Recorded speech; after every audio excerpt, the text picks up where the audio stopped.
What's going on, guys? It's Vittles Vane, and I look like a child. I mean, I'm not a child, so what did I say? If you guys have been watching me for some time, then you may have an idea of what I want this Spider-Man film to be. I've mentioned in the past villains. I've talked about Spider-Man having to do with the mob, and my thought process behind that, and not him having to do with the mob, but him fighting the mob, because my thought process behind that was that Spider-Man is a low-leveled hero. He's just starting out. He's going to be making enemies with the crime syndicates because he is thwarting their crime. So the mob boss, the Kingpin, whomever it will be, would then hire someone to basically take out Peter Parker's Spider-Man, you know, and the idea of Spider-Man basically creating this villain. So I'll talk about that now. I'm going to talk about that in detail. People ask me, Venom, who do you want to be the villain? And I never can give an answer because I'm going to be honest. I don't think it matters. I don't care who the villain is. And I'll tell you why. Because this film and what I think they may do and what I would do if I was in control, I would make it so that the Spider-Man film series is all about the idea of heroes creating villains. This kind of would stem off of where the Civil War left off. But I think it would be very interesting if there was this dynamic and this argument throughout the entire Spider-Man franchise that led to the conclusion, or at least to the idea that maybe these heroes existing is the reason why all of these bad things are happening. That would be the argument J. Jonah Jameson would have, and that would be the argument that Norman Osborn would have in my mind if I was in control. With that being said, I don't think it necessarily matters who the villain would be, because the Spider-Man film, at least the first one, should be really about Peter Parker trying to live his life while being Spider-Man, and us seeing the actual problems that stem from this. For example, say Peter Parker wants to take Liz to the homecoming dance. He gets the courage. I want to take you to the homecoming dance. She says yes. Things are great. She says, Peter, I want to hang out with you tomorrow. Let's go to the carnival or whatever. Peter's like, yeah, I'm going to go to the carnival. Things going to be great. On his way to the carnival, this villain pops up. Vulture is flying around terrorizing. What is the Vulture doing here? Why is Vulture here? Who is the Vulture? He begins attacking him, and he's like, what are you doing? So he has to save the day, and in doing that, he becomes late for the date, or he straight up misses the date with Liz. Liz feels like she stood up. Liz is upset. Peter goes to talk to her the next day. What happened, Peter? He can't tell her. Now it's this conflict. Now she doesn't like him. Now she goes to Flash. Flash is in like, stupid Parker, and how this would all be this big interwoven circle and tell this story of Peter trying to do what is right, because with great power comes great responsibility, but at the cost of him sacrificing his own social relationships. Here's an idea that I got, of course, when I was editing the video. So let's say that Liz and Peter are going to the homecoming dance together. That would mean that they need to have matching outfits.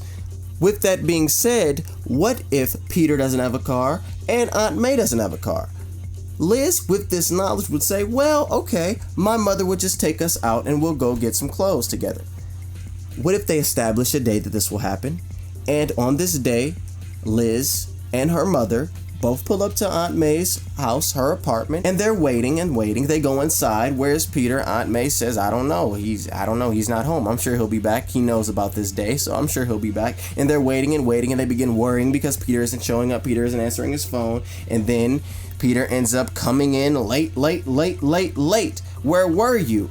And he can't give a response. And now there's a conflict between Peter, his aunt, and Liz and her mother. That's some drama. And that's some interesting stuff right there. How do you get out of that? That'd be dope. I want to see that. This would also give Garcelle Bouvet more screen time and more of a purpose to be in the film, because she's reportedly playing Liz Allen's mother, and Liz Allen is reportedly being played by Laura Harrier. This is all from the Marvelous Realm, and we see them both side by side in this picture right here. But anyway, back to the video. That would be extremely interesting, an extremely interesting movie, especially if it pertains to teenage life. because not only would it have to do with social interaction, it would then have to do with education as well. Peter Parker is so smart, but he's never in class. Why? Because he's fighting crime. What does that mean? What does that do to him as a person? Then his aunt, Peter, why are you skipping class? I can't tell you. Are you doing drugs? What is going on with you?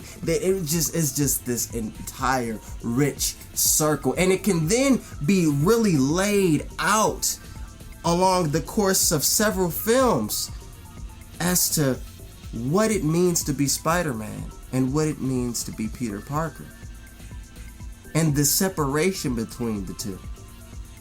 And also, it would be extremely interesting to find out the villain side of it, right? I said it doesn't matter who the villain is. My original idea was that Spider-Man is basically just thwarting the mob. So the mob hires somebody, I thought of Kraven, and because Kraven the Hunter, to kill Spider-Man. Now, we don't know, and Spider-Man doesn't know why this freaking dude is after him, but this dude is after him. So Spider-Man fights, and eventually throughout the film would find out exactly why this is happening, why this person is after him, who this person works for. Spider-Man is trying to not only stop crime, but he's trying to solve the problems that he could potentially have had a hand in creating by way of him being a superhero.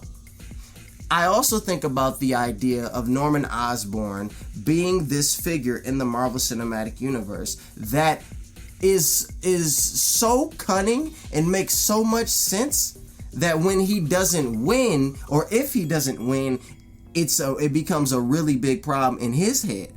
I think of Norman Osborn as being the owner of the Daily Bugle, and being him and J. Jonah Jameson having this idea that not only is based around envy, because I think that's kind of silly for it to just be based around envy, but I think for it to actually be based around the common interests of the people. I think it would be interesting if J. Jonah Jameson and Norman Osborn weren't considered to be evil.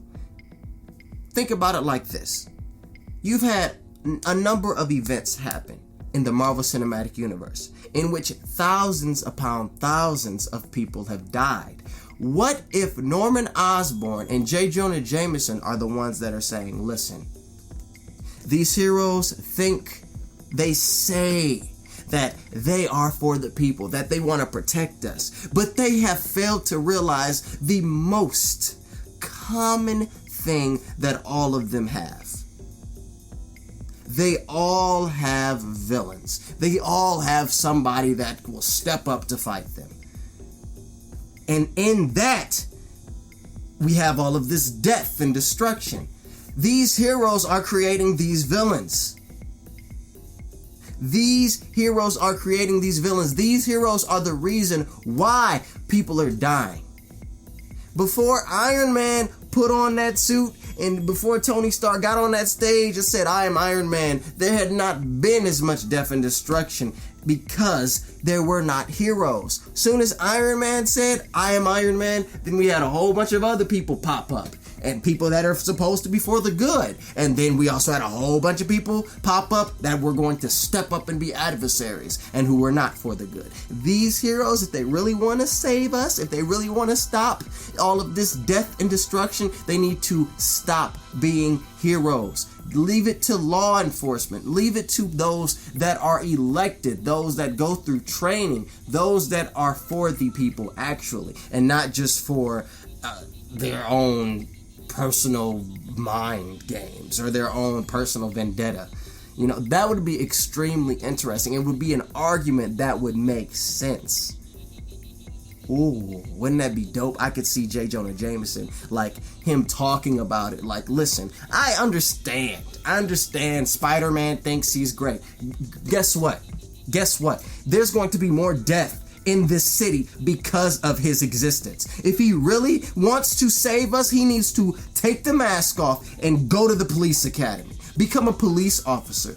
Be a law enforcement official. Do not be a freaking vigilante, someone that lives outside of the law, because all you're going to do is make all of these other mentally ill people look and say, I'm going to do that. I'm going to step up. Or the mentally ill criminals. You think that you can just put on a mask and stop me? I'll put on a mask and stop you. Norman Osborn could have that same argument, which would then lead to him being a villain for the entire Marvel Cinematic Universe, but a villain that not only makes sense, but is threatening. I'm talking about somebody that is suave, somebody that is like Tony Stark. Maybe a little bit older, maybe not. Somebody that has the prowess, somebody that has the charisma, somebody that has the intelligence, somebody that is just like literally a guy that could be the president,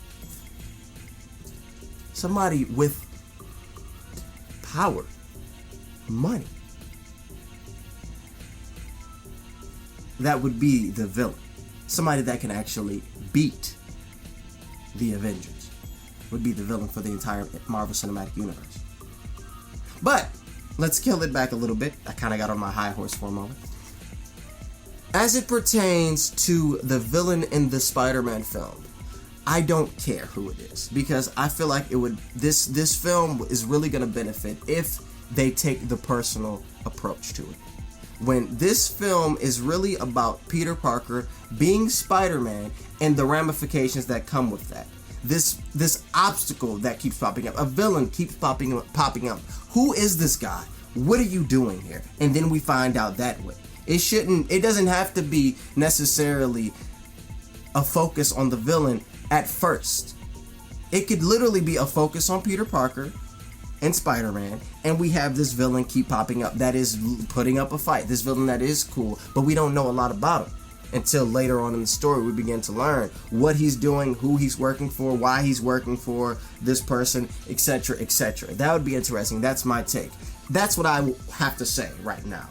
There's still a lot more things that I want to talk about, especially as it pertains to Phase 4, as it pertains to Norman Osborn, as it pertains to the more Spider-Man films, and as it pertains to my own entire story of the Spider-Man film. But that's the gist of it. If you want to know some characters that I don't want to be in the Spider-Man film, or I don't think are necessary, then you should check the description from my past video in which I talked about that, as well as somebody pointed out that the girl from The Nice Guys was recently casted in the Spider-Man Homecoming film, and people think she's going to be Gwen based entirely on the color of her hair. She's blonde. I don't think she's going to be Gwen, and I don't think Gwen is necessary. I don't think we need a Gwen. I don't think we need Gwen at all. With her being in the film, though, she could be Gwen. She could not be Gwen. Her name is